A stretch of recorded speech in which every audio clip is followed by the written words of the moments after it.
I'm Carcino. Oh, let's talk about it. Let's talk about it. No one knows Carcino and none of these. There's so much going on in the world, and I'm just giving my 2 cents on it. Go in and do a raid at someone's house, but you don't have an arrest warrant for them.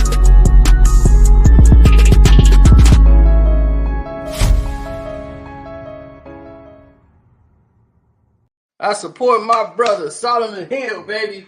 He was just out there playing defense. It ain't his fault LeBron can't move his feet. And here we are, good people. Here we are. Lebron James. Oh my God. These games tonight. We're going to probably do a StreamYard tonight. Let everybody jump on in. And they can go through the narratives of today's games. My goodness, man. The Mavs. I had the Mavs plus 4.5 after the Kawhi Leonard news of him being done for the season. But I already lost the Joel Embiid bet. So I tried to double back, and boy, oh boy, did the Knicks mess up my money. I'm still mad about that. But anyway, let's get into this.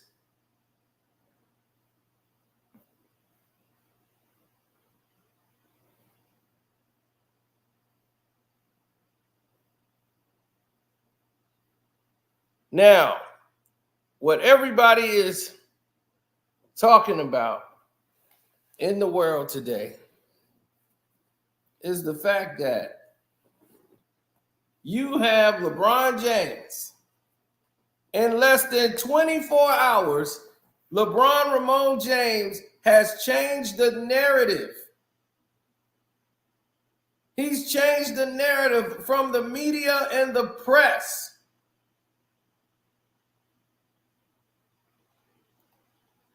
Before Saturday's game, all day Friday, all you heard was the Lakers are done. The Lakers are over.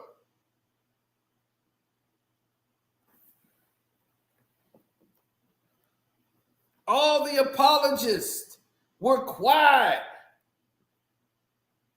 They had nothing to say.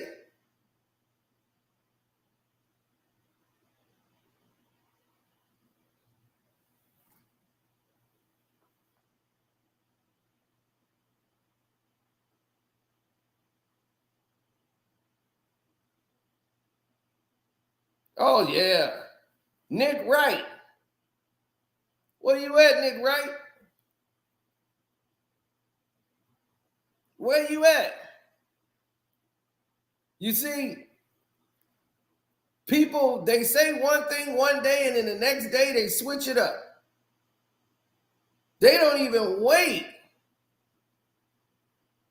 This guy who was a Kobe Bryant fan, the biggest Kobe Bryant fan in the world, had Kobe over LeBron his entire career playing. Then he switches up when he gets the Fox deal. He switches it up and becomes the biggest LeBron apologist there is. And it catapulted him to fame. Colin Cowherd used to be the biggest LeBron James. Like, he would always call out LeBron, everything. Now, he's 100%. 100%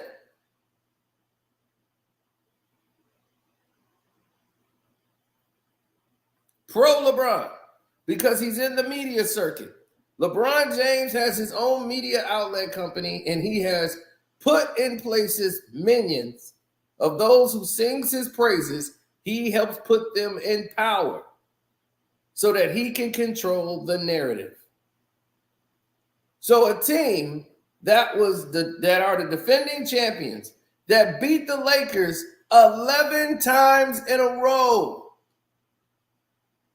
They're up 3-0. In the playoffs, they have beaten the Lakers 7 straight times in a row. And now, the Lakers win their first game against Denver after everyone says it's over. After when it started, they picked the Lakers to win in 6. I think this goes 6 games and the Lakers are going to take it.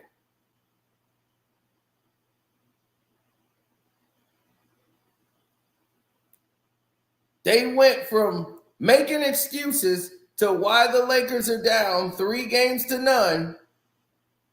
Then when they win a game, first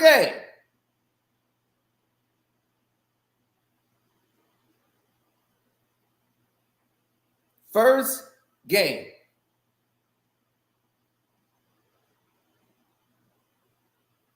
they win out of 12. They're 1-12, 1-11. The narrative has changed. The Los Angeles Lakers are back in the series, and it's a game when they're down 3-1.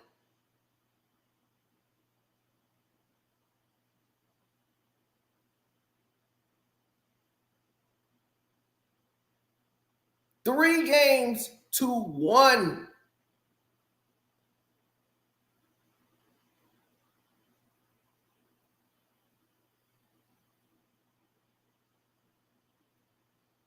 Keyshawn Johnson, where you at? You were the main one making excuses for why they were down 3-0, saying this is it, it's over. They got to start making decisions. It's over. After losing 112-105 in Denver.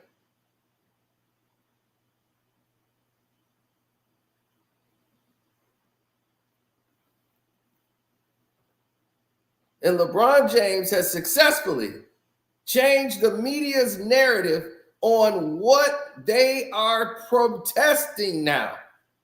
This is the first time in basketball history I remember a team who had lost 11 games in a row win one game on their home floor, got to play 2 of the next 3 games if they are successful on the other team's home court if they go 7 games. And yet, they're back in the series. 3-1.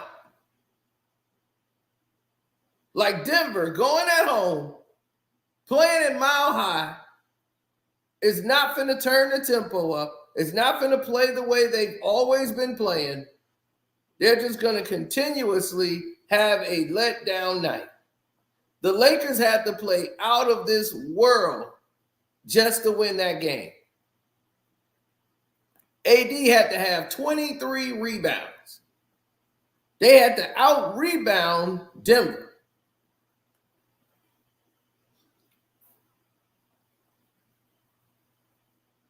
D'Lo and Reeves had to step up and get over 20.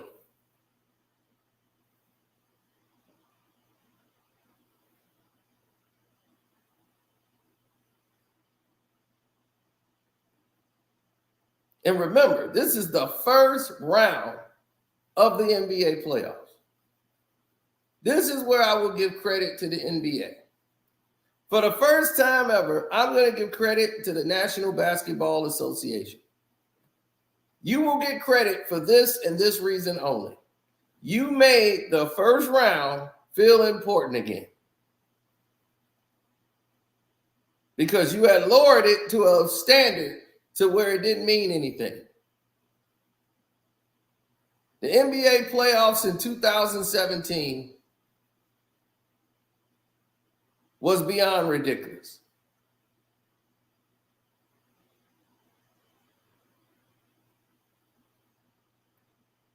In 2017, the Los Angeles Lakers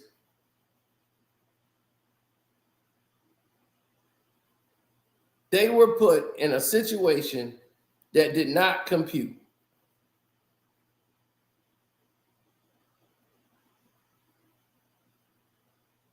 Well, all the teams were. It was the most 20-point blowouts in NBA history. You saw a team go up 20 and go down 20.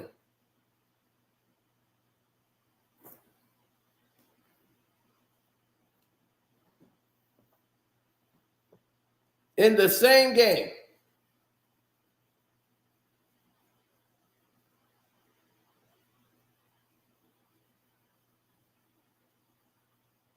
The first round of the playoffs used to be only 5 games. When it was 5 games, the first round didn't really mean too much. You only had one really good matchup. Everything else was normally mismatches. That's why it took so long before an 8th seed beat a number 1 seed when Denver beat the Seattle Supersonics. What the NBA was able to do now was change the narrative to where now you're going to see so many superstar matchups. Like most of these matchups are second round matchups. If you look at the playoffs now, you have Kawhi Leonard and the Clippers. Well, it was Kawhi Leonard and the Clippers versus the Dallas Mavericks. That's something you would see in the second round. One of those teams are going to be gone immediately. The Knicks and the 76ers. That's something you expect to see probably in an Eastern Conference Finals. And that's happening in the first round. The Bucks in Indiana. That's like a second round matchup.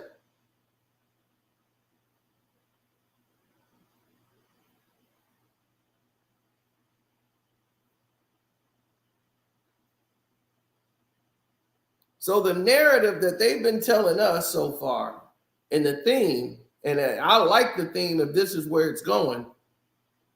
The old folks are out, the new folks are in. We'll see how it plays out, but if they're going in this narrative, this is the time to do it.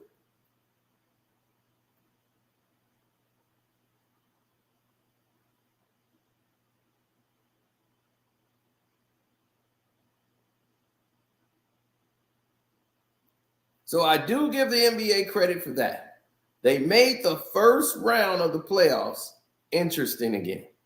When have we ever sat down and had a discussion about the first round of the playoffs?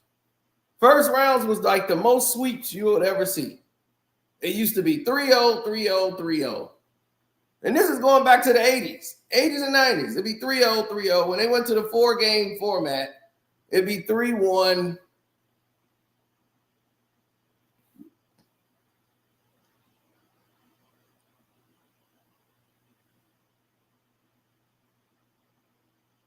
Nobody cared about the first round. It was about, okay, now that's eliminated. Now that's done. Because all the first round of the playoffs were about was helping the smaller teams that made the playoffs that's not going to win a championship, have them have their home game. They could make money on the playoffs, get the playoff shirt, and then possibly get one victory at their home, for their fans. That's it. Other than that, they were out. First round sweep. Then you might have one intriguing matchup that would go 5 games. When Cleveland played the Chicago Bulls with Michael Jordan, they had dominated the Bulls all year. It was supposed to be the Cavs and Pistons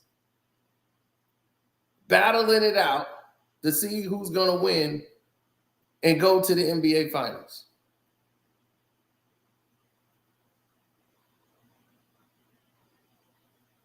And when Michael Jordan hit that shot over Elo in 1989, after they forced Game 5, And that shot only happened is because they took Ron Artest. I mean, not Ron Artest. Oh, God. Ron Harper off of Michael Jordan. Set him down because they wanted the white guy, Craig Elo, to be on Michael Jordan, which was the biggest mistake they could ever make. Ron was more athletic, and he could stay with Mike and would have made the degree of difficulty on that shot different. And if Jordan would have missed that shot, the trajectory of where the Bulls was going to go was getting ready to change because they were moving on with Phil Jackson anyway. There was so much infighting going on with Doug and Phil going behind his back, stabbing him in the back, doing what it was he was doing.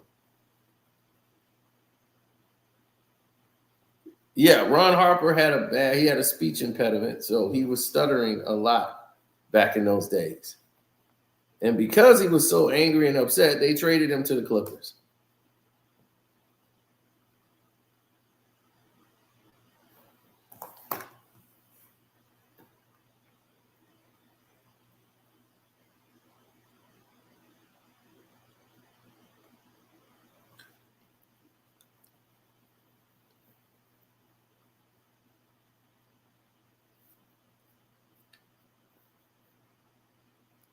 Lenny Wilkens was doing what they wanted to do. Elo and Price was doing it the right way. Elo and Price were playing the pick and roll the right way it was supposed to be. And that's all you could ask for in that situation. They played that position the right way. They said, they scored on the other end. The Bulls were up 1. Cleveland scored on a give and go with Price and Elo. So that's what made Lenny Wilkens stick with it. But getting back to the point, that was like one series that was never supposed to go to the 5th game. And here it is. The Bulls persevered and moved on. And it started the legacy of people talking about the Bulls. From that point on, that series. Now,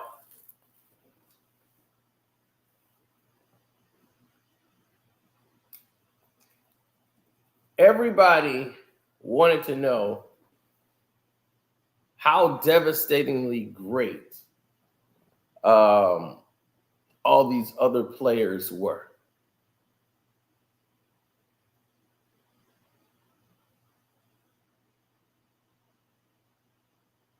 And how great this new talent that they have is, from Shea Alexander to Anthony Edwards to the Cat.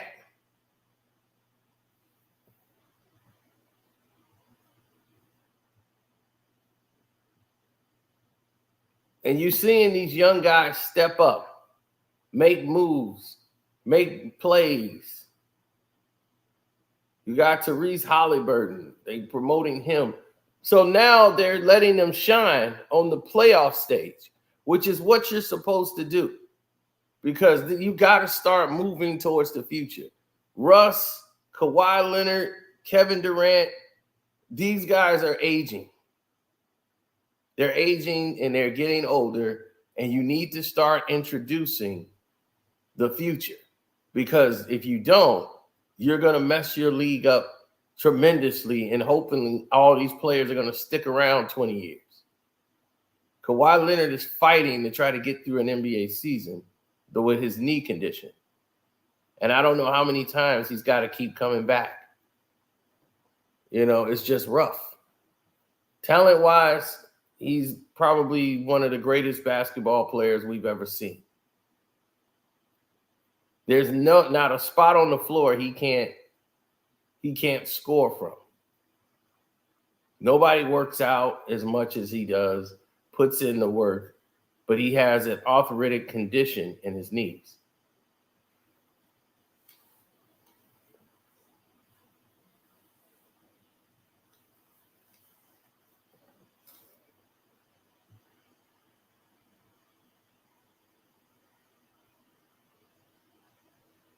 Right. You got the OKC Thunder. You got Chet Holmgren. After LeBron injured him his rookie year, he's back to have another rookie year. So Chet Holmgren is back, and they got Shea Alexander, and they have all this young talent, a young team. Anthony Edwards, these guys are ready to go now. And they're saying, hey, it's time to get behind us. We got this now.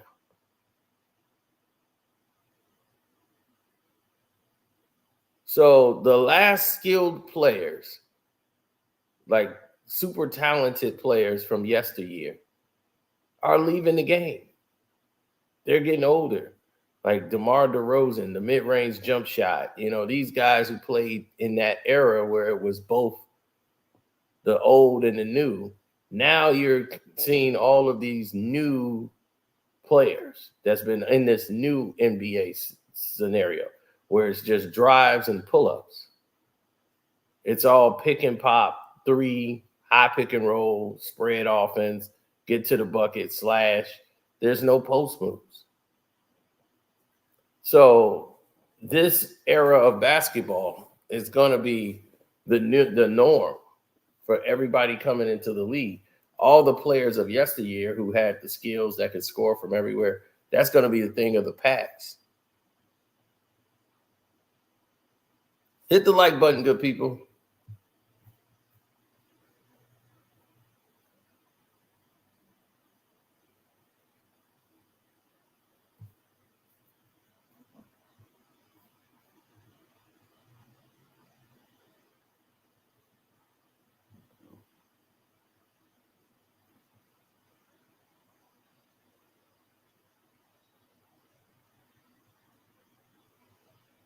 Well, Jalen Brunson put up 47. He had an incredible game in Philly. But how many of those you're going to need? It was more what Philly didn't do. We'll talk about that later on. This was more pressing to me.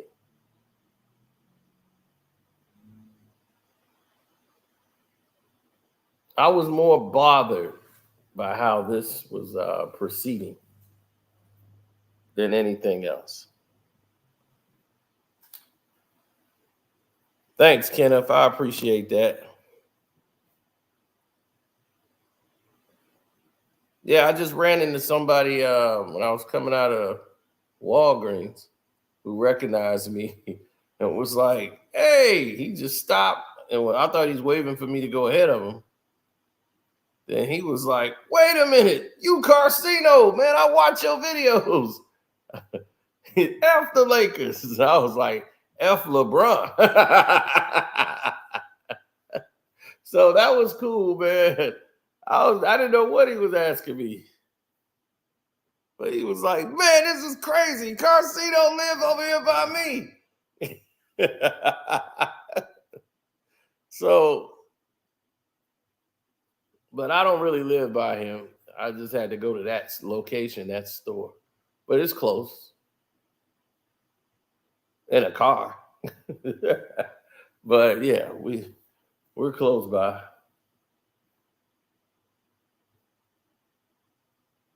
Right. Where are all these people now?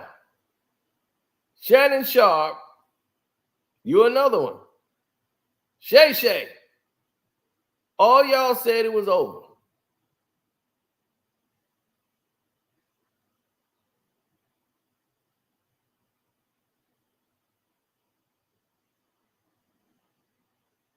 Yep. They said it was over.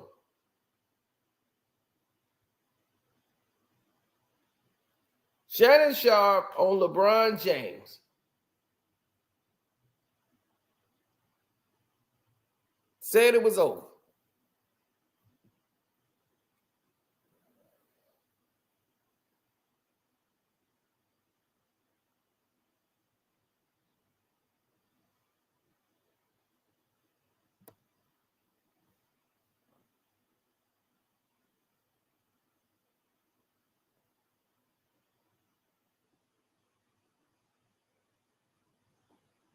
Why? The narratives is always going to change, right?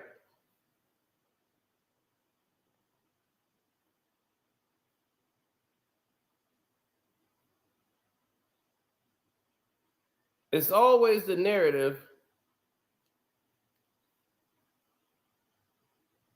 It's always the narrative.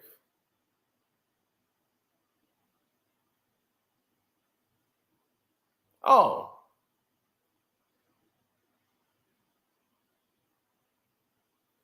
it's always the narrative, right? LeBron James can do no wrong. It's Anthony Davis' fault. Then it was like, okay, they didn't give Anthony Davis the ball. That's on Darvin Ham. Darvin Ham is not on the floor.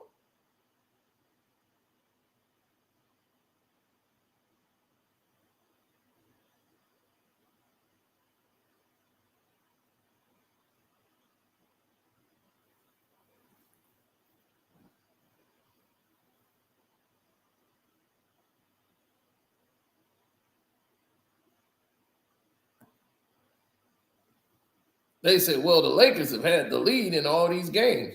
Hell, anybody can have a lead. But if you're not winning, what does that tell you? Everybody said that it was over. They're going to fire Darvin Ham, fire Darvin Ham, fire Darvin Ham, fire Darvin Ham. When there was nothing wrong with what Darvin Ham was doing, it was what the Lakers wasn't doing. They weren't defending. They weren't protecting the back line. They weren't doing a lot of things. Then you got Dave McMenamin, another LeBron James plant. And now Stephen A. Smith, who was one of the most adamant men in this entire process about how this is over, Darvin Ham's going to lose his job. AD ain't stepping up in the fourth quarter. Now, all of a sudden, oh, don't let the Lakers get one. They should have never let the Lakers get one. Now it's a series. 3-1, and it's a series. I could see if it was 3-2, and you're going back to LA. But all of a sudden, it's all about, oh, I'm definitely taking the Lakers. The Lakers are 8-point underdogs going to Denver. Oh, I'm betting the Lakers in the 8 points. Without a shadow of a doubt.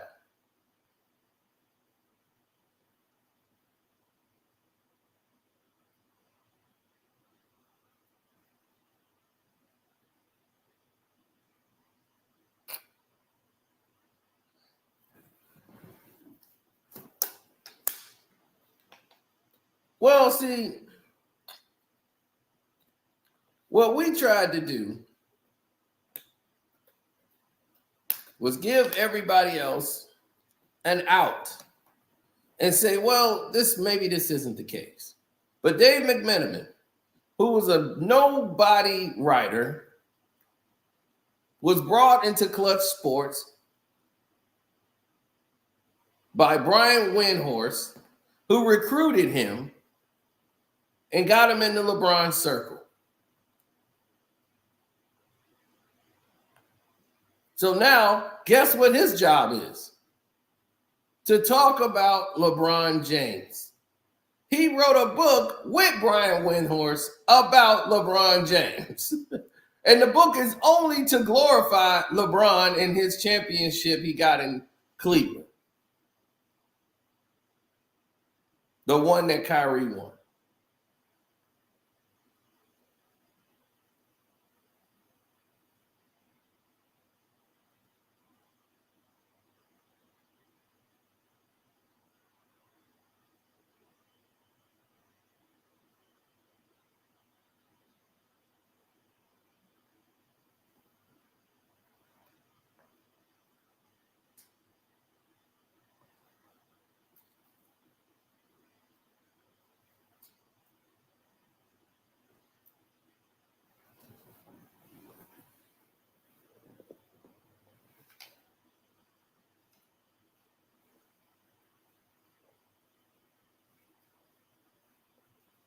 No.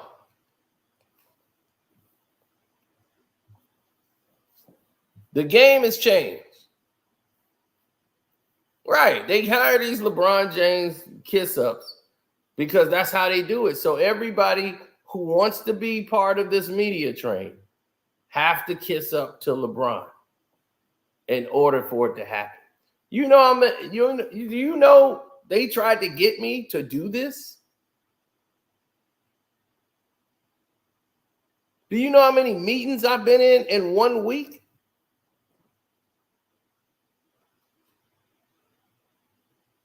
LeBron got so mad that I was doing the mind the game and making fun about it. He had YouTube, his team, the people with him had YouTube stop putting it in the category with his mind the game show.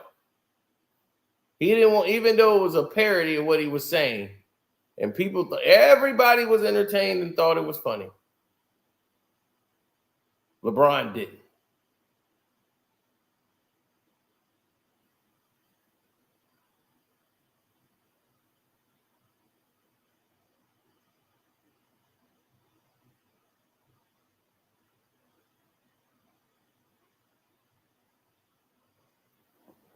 Well, Stephen A. Smith now realizes that even before the game took place, he was, don't let the Lakers get one. If the Lakers get one, now we're going to have a series. And they've been echoing this. The overall record of somebody down 3-0 is 149-0. LeBron James can break a record if he's to come back from a 3-0 deficit to beat the defending champions. This is going to make him the greatest player of all time. Michael Jordan never did that. Who the hell wants to go down 3-0? Michael Jordan wouldn't go down 3-0.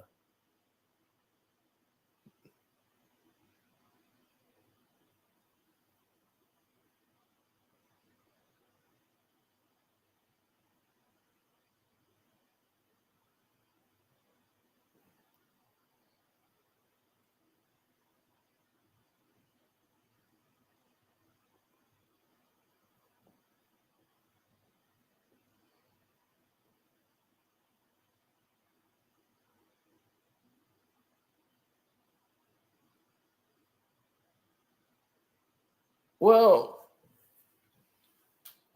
there's a huge difference between empowering people that's in the game versus people that's in the game that's not empowered by themselves.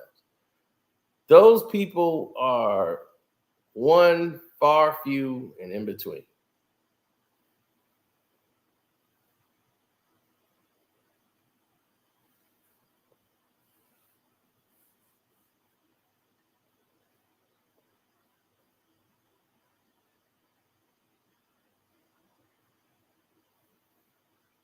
It's always a narrative. LeBron James is a billionaire.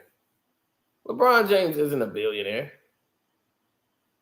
But once they did that and said all of a sudden the next week Tiger Woods posted what he is. How is LeBron James bigger than Tiger Woods in money and earnings?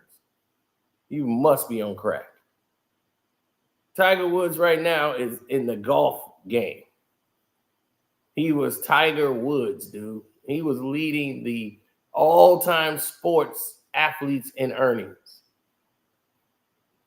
You gotta be joking.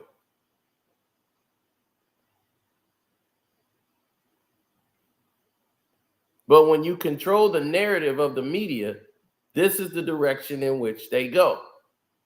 LeBron is used to that camera. He's enamored by it.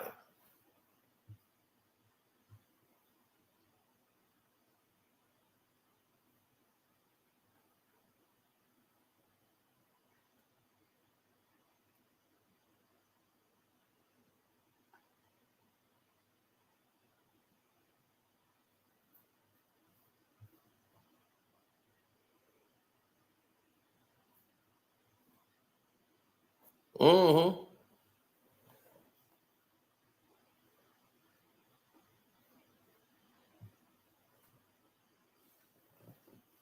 My thing is, how did this narrative change? Now we got LeBron is still in it. I had the Nuggets in 6. That was my thing. I said this would go 6 games. There's no way they're gonna let LeBron get swept again. I don't care if Adam Silver had to come out there on the floor. I was hoping to see it again, but it doesn't matter. As long as he's gone, that's all that matters to me. Get him out of the picture.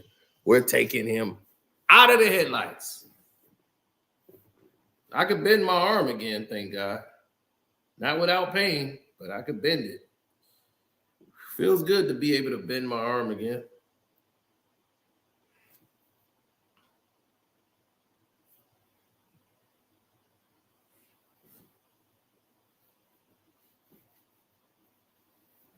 Yeah, blew the knee out, man.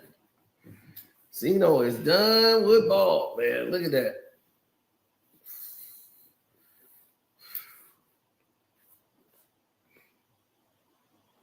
My b-ball career is over.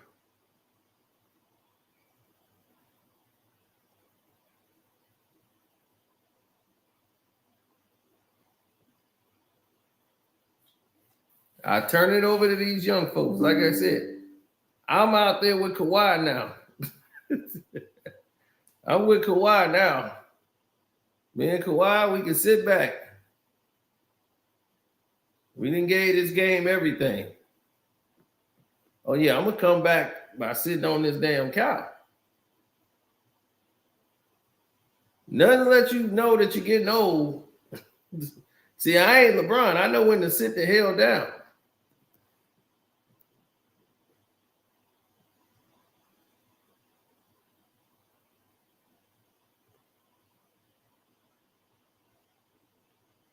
No, all I had to do. And then what killed me, and it was at the end of the game. It's right at the end of the game. I was getting ready to leave, go to the crib. We right at the end of the game. And all of a sudden, bang!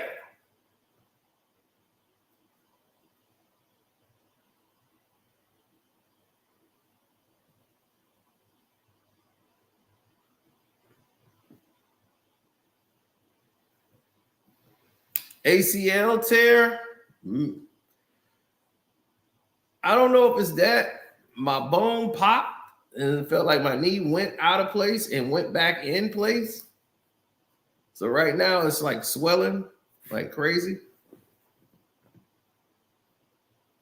But it might be MCL. Not a doctor, but yeah, MCL might be the proper response to that. Thank you, LaShawn. I appreciate that.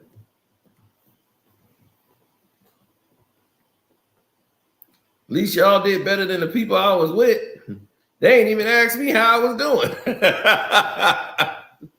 Not one of them. They ain't say, "Hey man, how you feel?" And I was with them.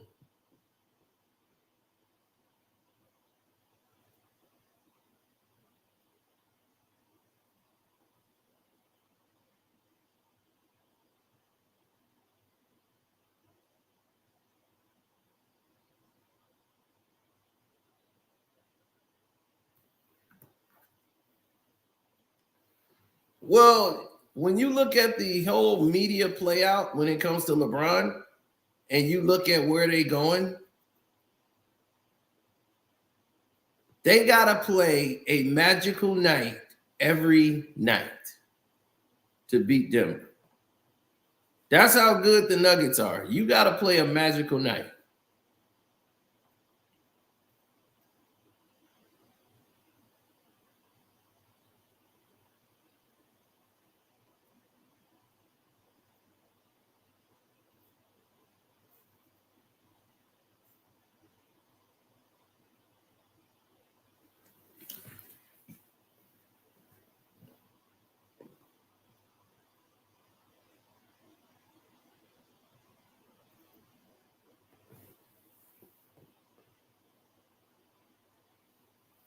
Well, it's like people using, like all these people who have agendas are using people as their catalysts.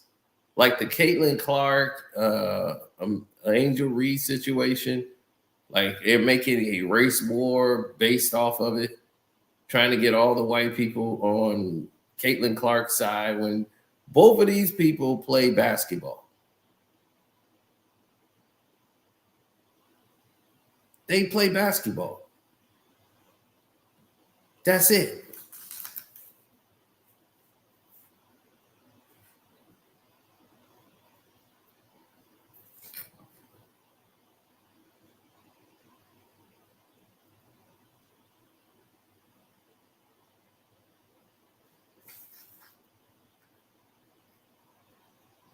So when you have all these deals on the table that's worth all this money, and Caitlin Clark signs an 8-figure shoe deal with Nike that's worth $20 million, and then the narrative take place that why the best player in college basketball, Asia Wilson, can't get a shoe deal worth that much is because Caitlin Clark is a worldwide phenomenon at the collegiate level. She didn't have to do anything at the pro level yet. She did what she did in college, has the world's attention. So she's bringing her net worth there. And she's playing in a league that's getting her for cheap. The NBA, because that's who owns the WNBA, is making a killing off of Caitlin Clark. How long before LeBron James throws his arms around Caitlin Clark? And then he'll go see a Caitlin Clark game when LeBron James wouldn't dare go to a WNBA game. But now that Caitlin Clark is there, watch him pop up. I want to support the game.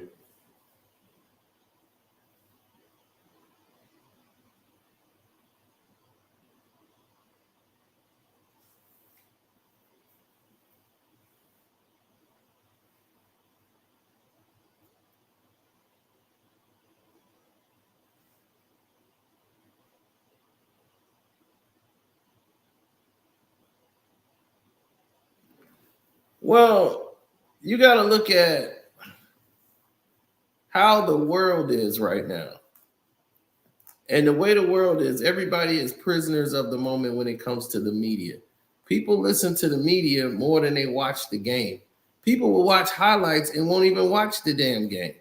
They watch what the media perspective is, and then they go about their way of doing something. Like if you watch that game with the Lakers game, and it's not just the Lakers game, it's like every NBA game now. And you start seeing that moving screens are not called anymore.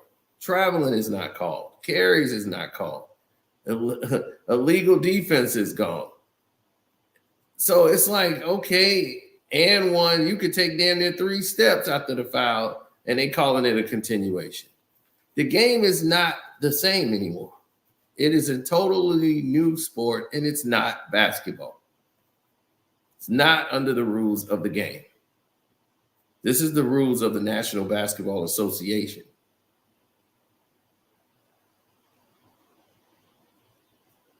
Which is called the National Brawn Association.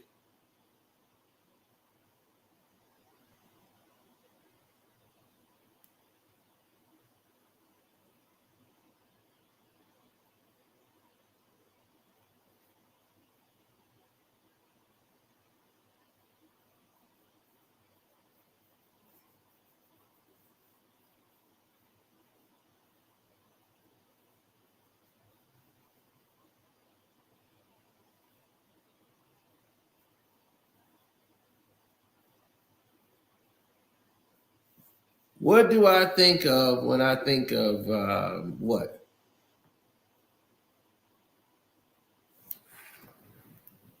Well, thank you, man. I appreciate it. Yeah, so the National Brawn Association where all of the rules that make LeBron James that he had to abide by that he couldn't be successful in, they had to remove to make him look good.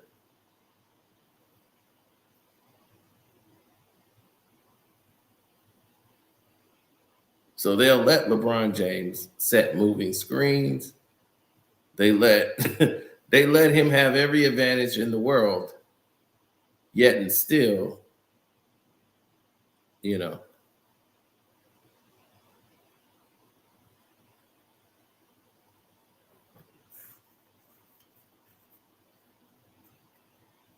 That's it.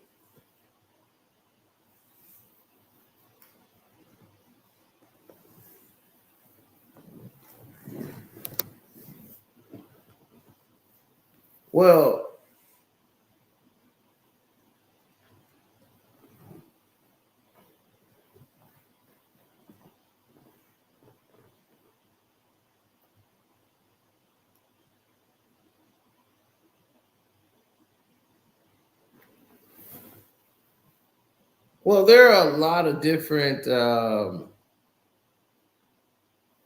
are a lot of different analogies when they come to pro sports, and I mean, when you fight like an amateur, right, people will exploit that.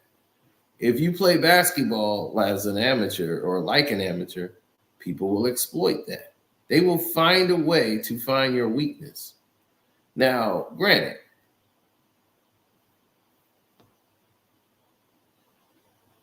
and shouts out to HD. He does his draft recap. Shouts out to Welcome to HDIITV. Welcome to HDIITV Jag Sports with Jose Rodriguez. Now, let's get to the narrative that they had in place. Now, the narrative that was in place was something very simple.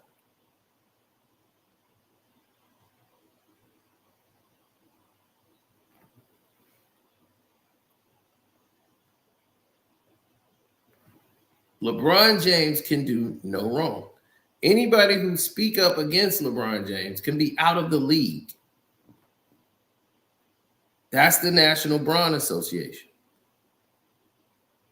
The whole narrative is Dylan Brooks can't get a contract because he said LeBron James was old. And they got put out in the first round. So now, all of a sudden,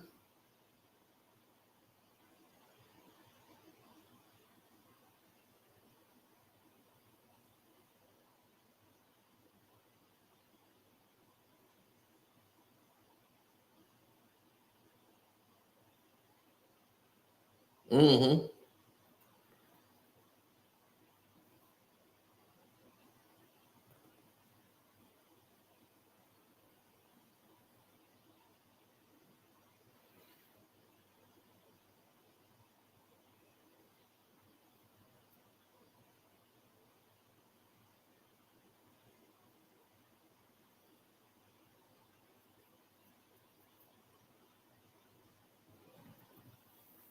Oh man.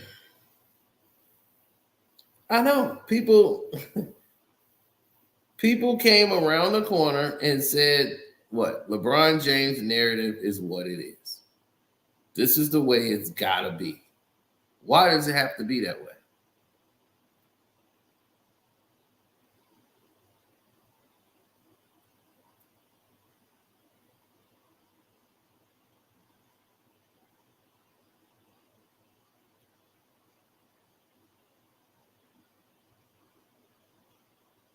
Yeah, well, why is Jalen Rose just sitting back? Jalen Rose can't be on there because he's not going to be a LeBron James apologist. He's not going to, he likes LeBron James. He doesn't dislike LeBron. That ain't good enough. You got to sell out to LeBron James.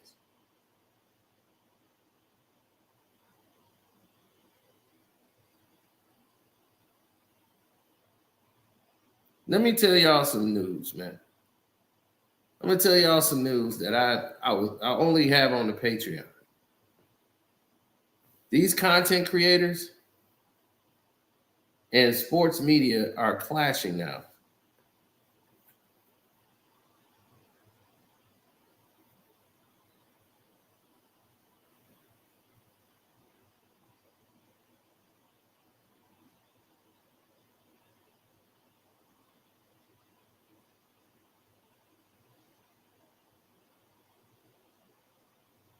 Mm-hmm.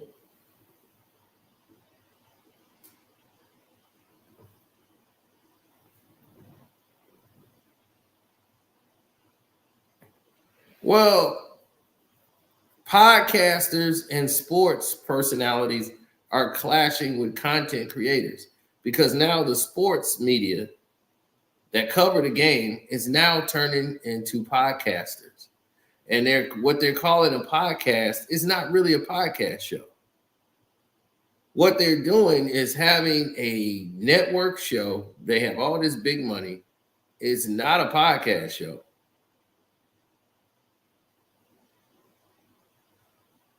It's completely not a podcast show.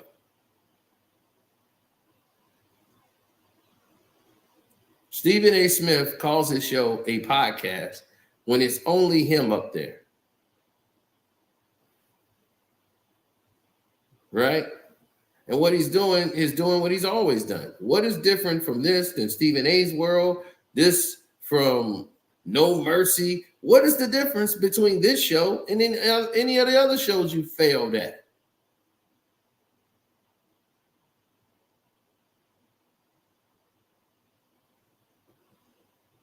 Yeah, Vegeta.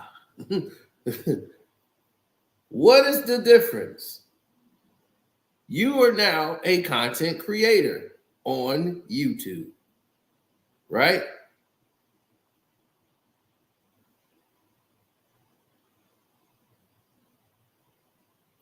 So, what's the next narrative that they have in place for these content creators? They normally meet in New York and Los Angeles. And they'll have these creative content creator gatherings, right? And meet and greets. I've turned them down. I was invited to go to all of these different content creator situations.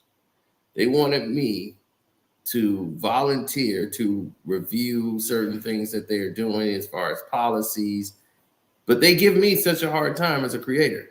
But they want me to be a part of regulating things, right? Now, all these other content creators, they wanted to have meetings. We get the emails, we set it up, and we start having the chats. So as we're having these chats take place and these discussions, what we're noticing more than anything in the world is how much people are very weird about these meet and greets because they're not what you see. It's not what it appears to be. This meet and greet is a recruitment. And what they're doing is they're looking for young talent. Young people that they've seen there, they already know your material, or you wouldn't even be there. They watched your videos, they've seen what you do, they learn everything about you before you even get there. Then you think you had to tell them or volunteer. They know all this about you when they have invited you there. There's food, there's brunch, and most content creators are broke. Let me tell you this right now. Most content creators are broke.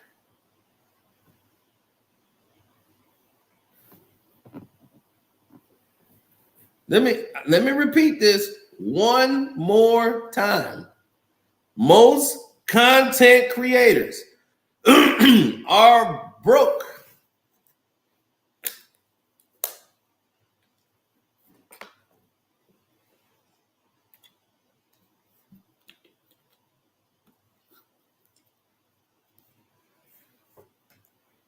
Now,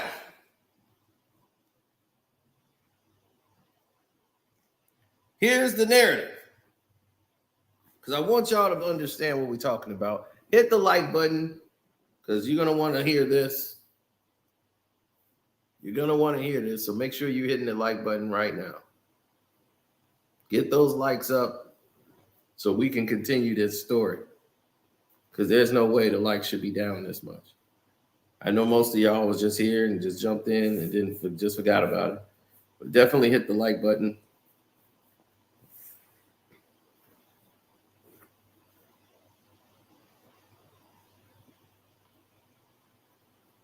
Now,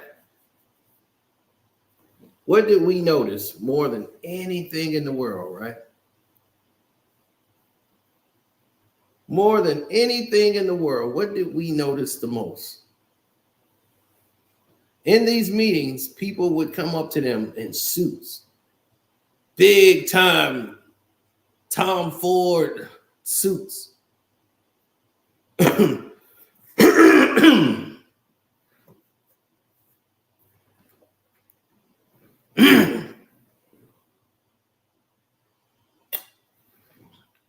And not only did they have Tom Ford suits,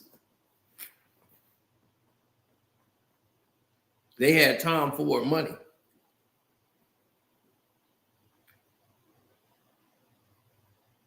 And then after that, they took it to another level. They give them their card and say, hey, we like your content. You know, we want to sponsor you. We want to get behind you.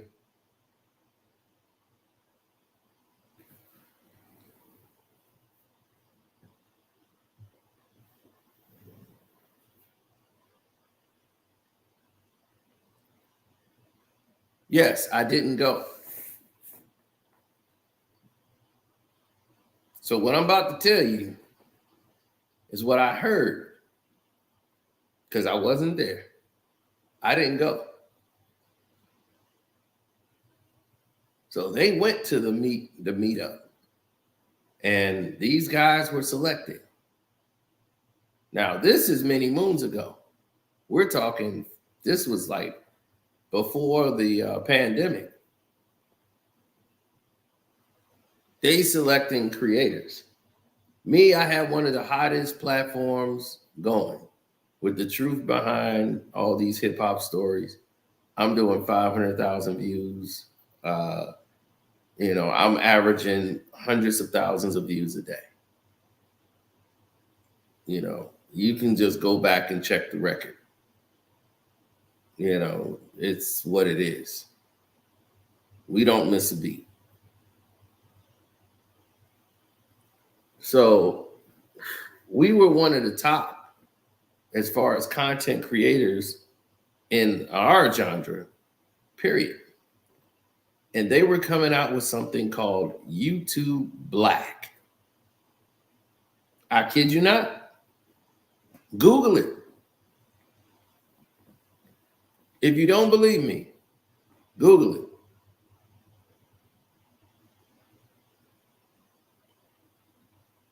YouTube Black.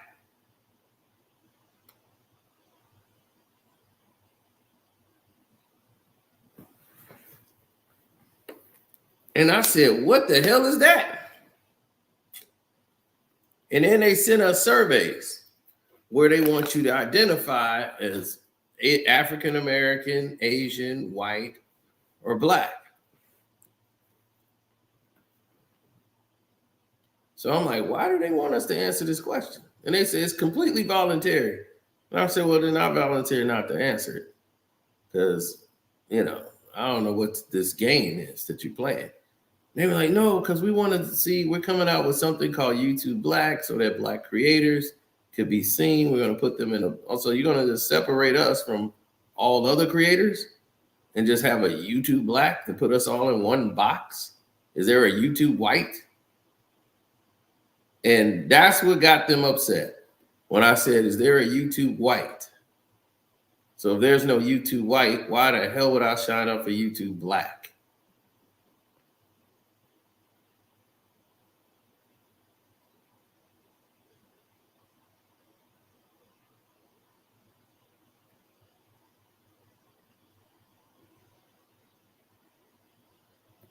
Now,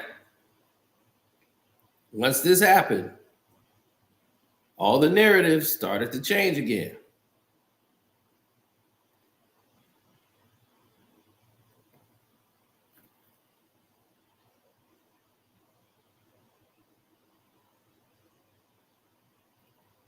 Well, Brandon's late to the party. He needs an example.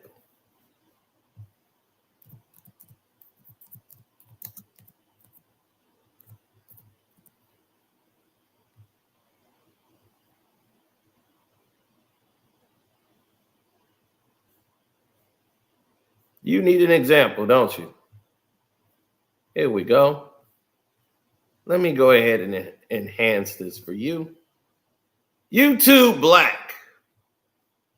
Celebrating Black creators.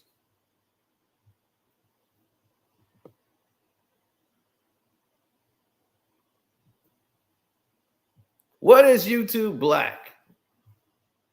Did you guys even know this was a thing?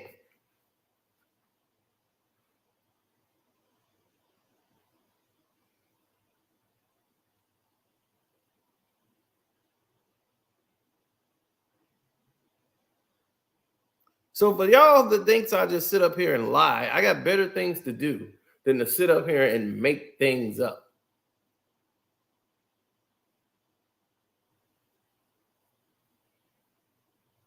So they wanted me to be a part of YouTube Black.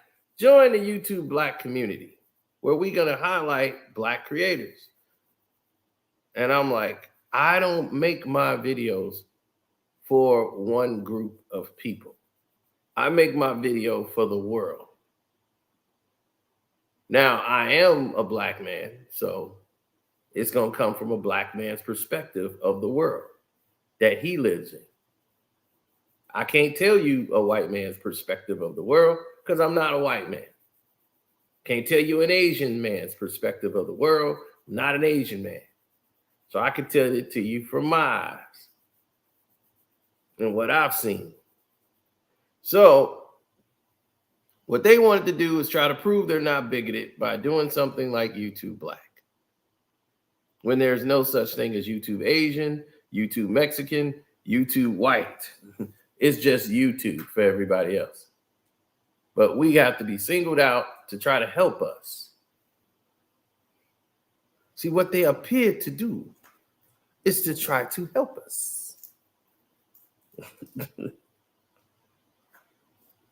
See, that's the illusion.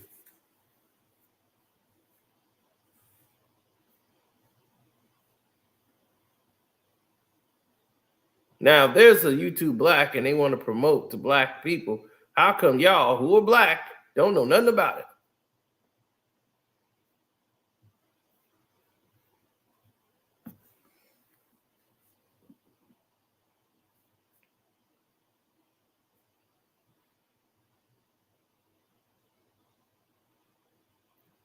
Now,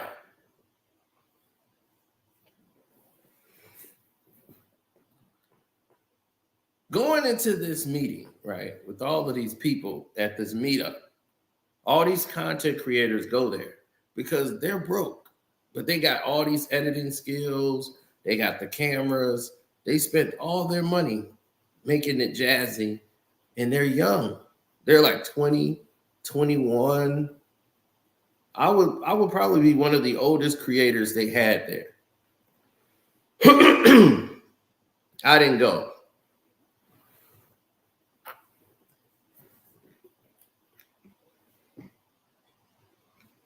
Now, with that situation in play, all these people who have different narratives and perspectives on what's going to happen next, right?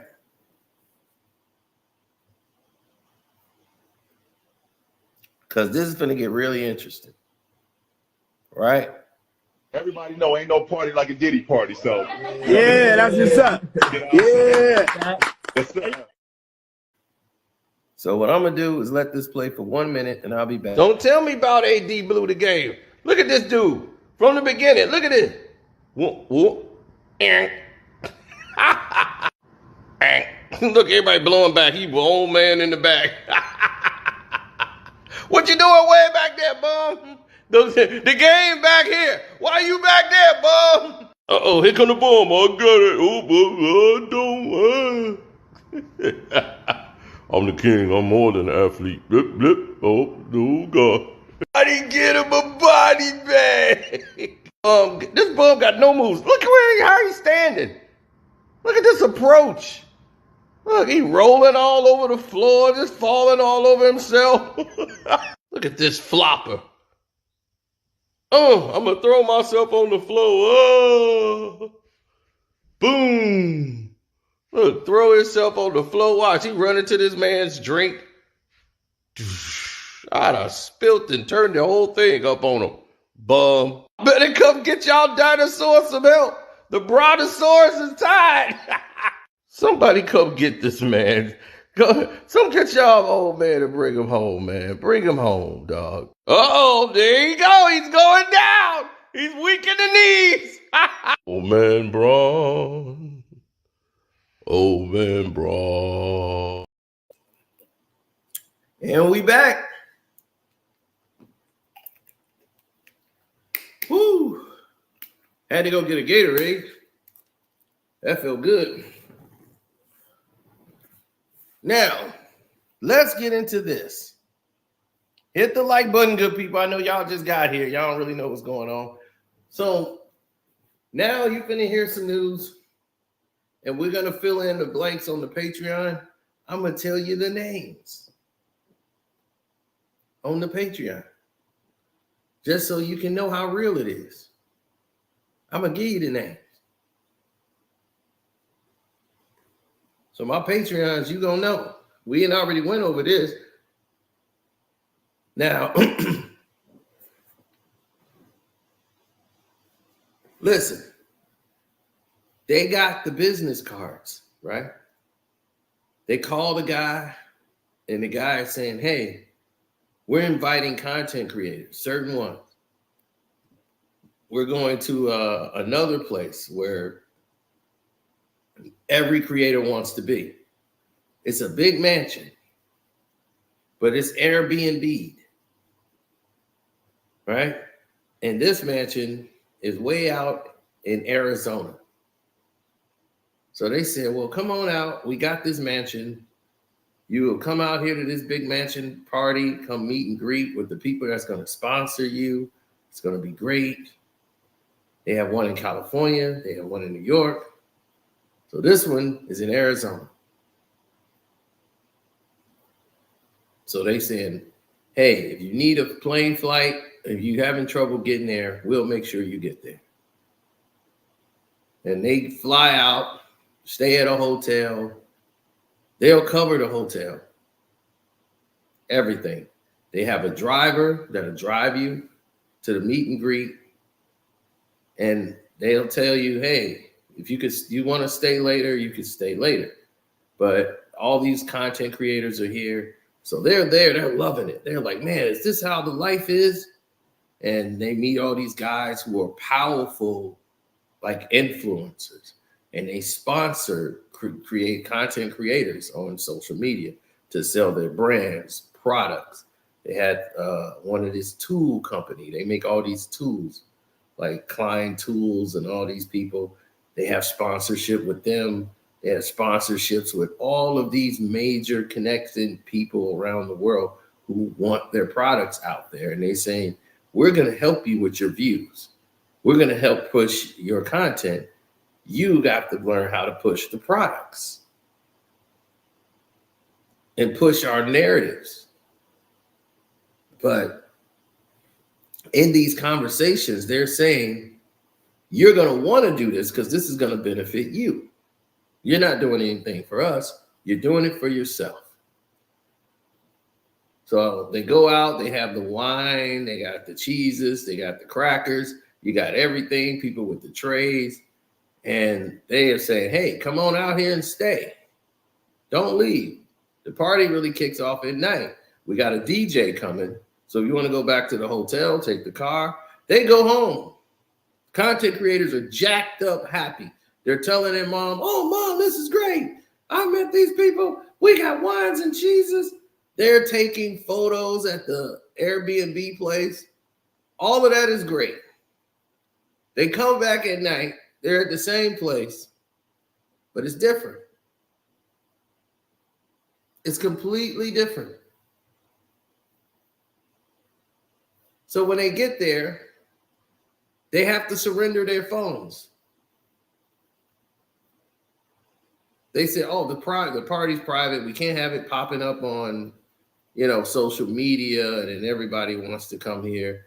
He's like, "The morning part, yeah, you can take as many pictures as you want, and stream and talk about it. But this part is private. This is for us." So they go right in there, content creators who just happy they finna possibly blow up, and they finna start making the money now for all the work they putting in. So they go into the party. They get handed a mask. Each mask has a different animal, and it only covers one half of your face. So it's something like a masquerade party. They come in as a celebrity singing on the stage. Everybody's kind of like not overdressed, underdressed. It's Arizona. They got on basically some short sets or whatever. It was very casual. It wasn't like everybody's in business suits. So everyone is sitting there.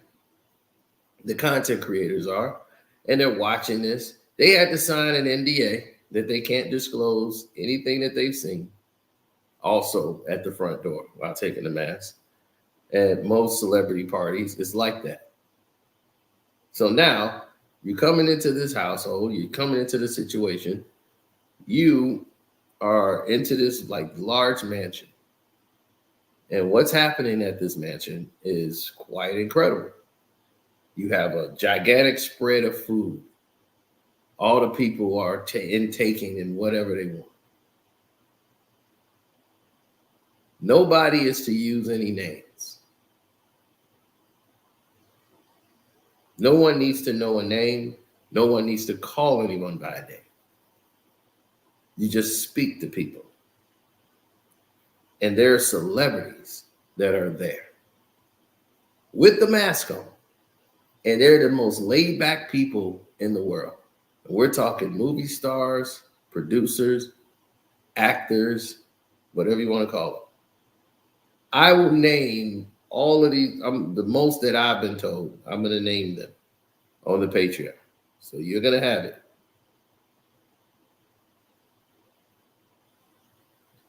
So at this place, the content creators who are there were like, "Man, this is crazy." So they start playing like these, what they call game nights.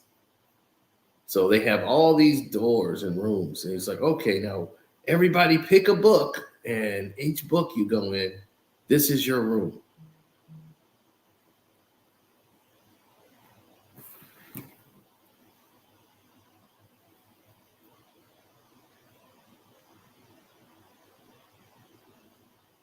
Hey, somebody said it.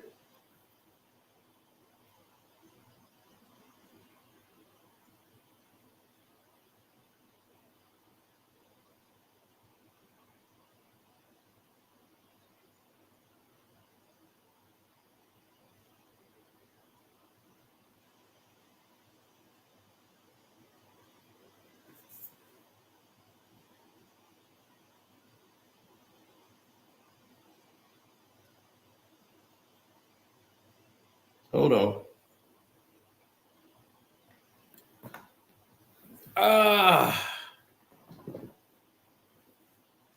No.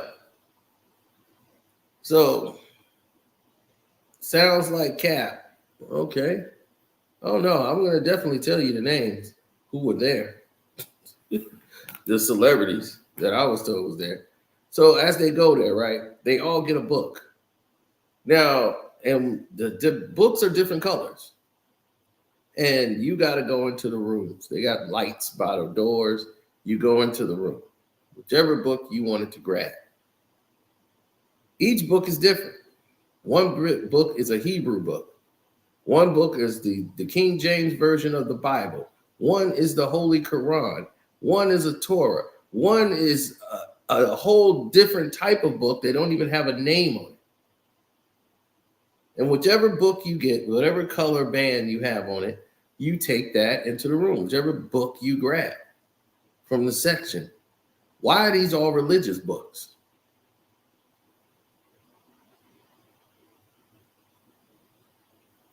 So when they say, why would you go into this room?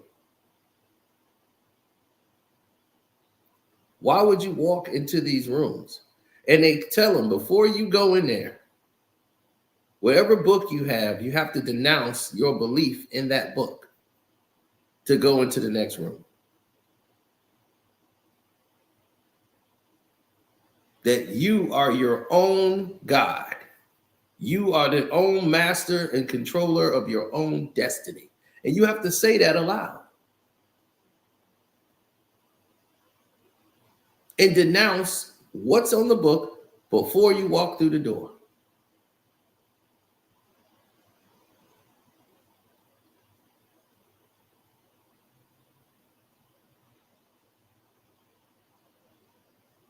Now, what went on when they walked through the door? All I can tell you is I don't know exactly, but I heard it was some very demeaning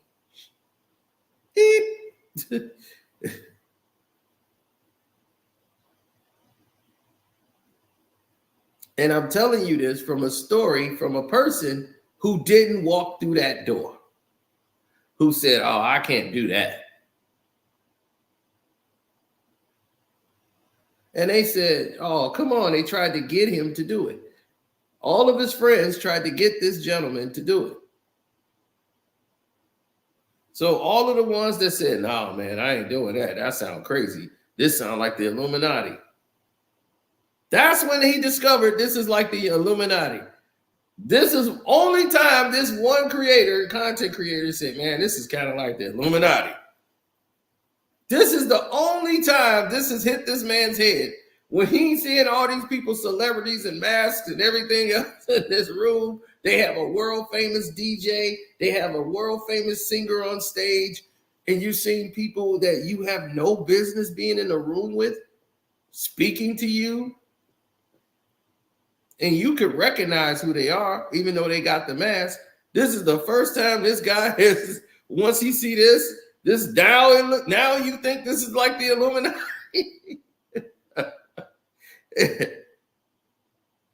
So after these guys, it's about 4 or 5 of them say, I can't do that. And while their friends is like wanting them to go.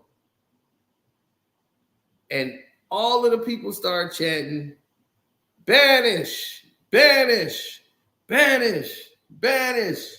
They was like, oh, no, like, calm down. Like, everybody can go. They can go. Like, you guys can go. You're free. This guy will show you out.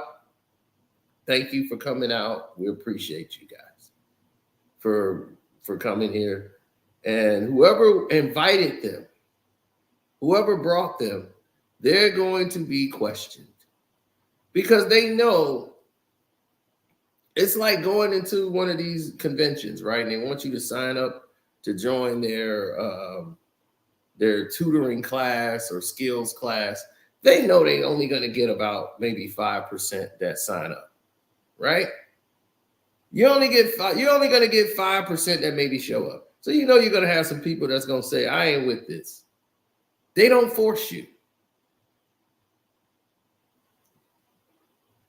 They don't even remind you that you can't talk about anything because you've already signed an NDA. So when they're put out, most of them have friends that stayed.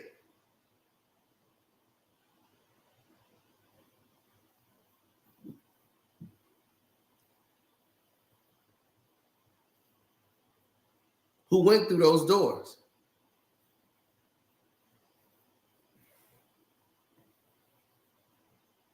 And it was like, you stayed? You went through those doors?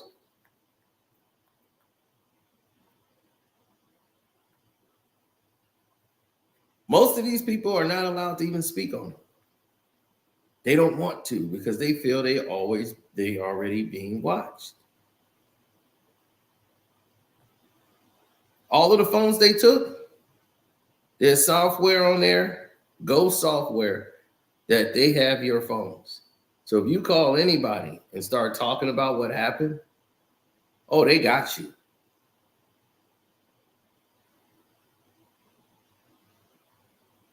So as they was leaving, they were giving back their phones. They got to the car, was driven to the hotels, and said, okay, well, you guys got till, to 12 o'clock noon tomorrow to check out. Thank you guys for coming by. Wish you guys would have stayed and did these things, but thank you guys for coming out. Sad that this wasn't for you, and that was that. And he was like, oh, I can't go against my religion. And he's like, oh, this means nothing. All it is just empowerment of yourself. They're trying to manipulate them into going into this avenue.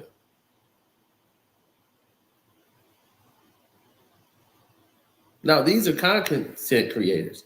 Now, I've noticed the one thing about these content creators that went and attended this event. Most of these people were far away from their families and went to go live out in California, went to go live out in New York, went to go live in these areas that they could be around these media giants.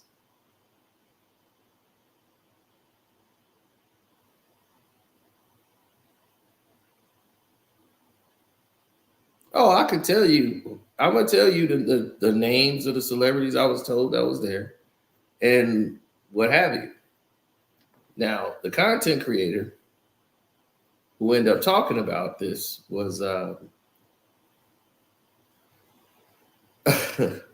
well, let's just say they went through an intense paranoid PTSD state.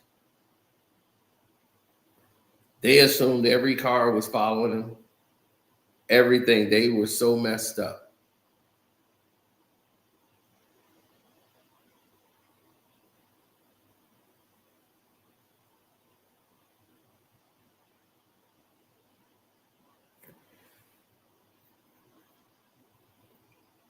Well, that's why I will save that for the Patreon.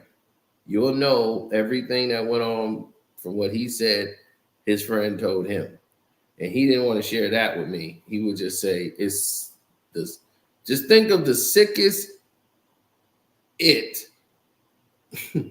could think of that happened over there. And it was like a passageway. Now there's celebrities and everybody else that's there also. And now you see all these celebrities having podcast shows and they're content creators. And for you to know who these content creators are, just stop and think. Who are the most popular content creators out there in the world? How did they get popular? Where did they come from? What did they do to get this popular?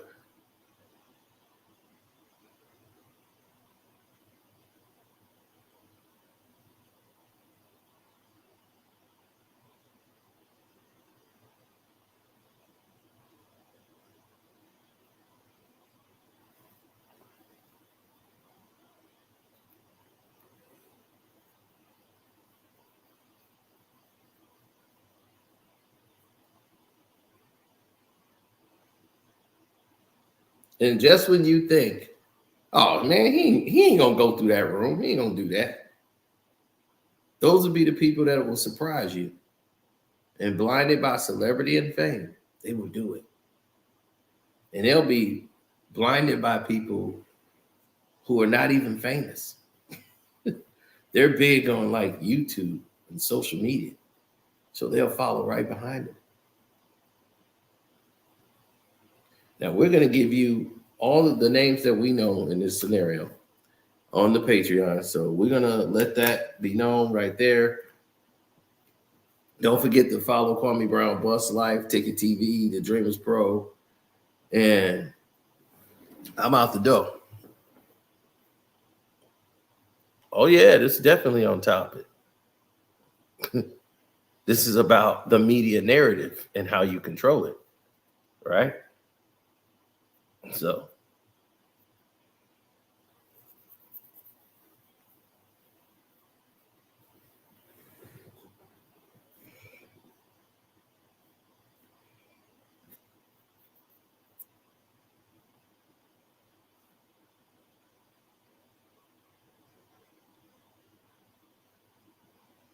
Oh yeah. One of the people that was there, Ashton Kutcher, was one of the people that was there. Another female, I think her name is Paran. She was from that 70s show. She was there.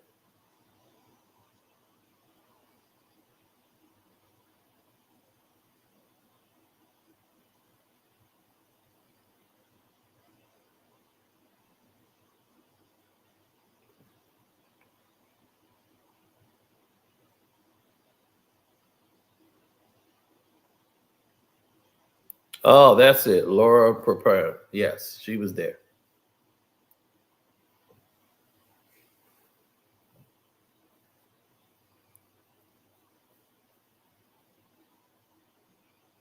He didn't say Danny Matheson was there, but he specifically remembered Ashton Kutcher being there, as well as other names.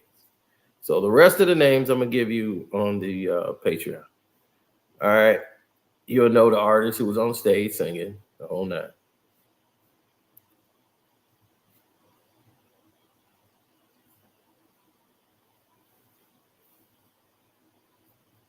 Was LeBron James there? Well, go to the Patreon and find out. I'm out.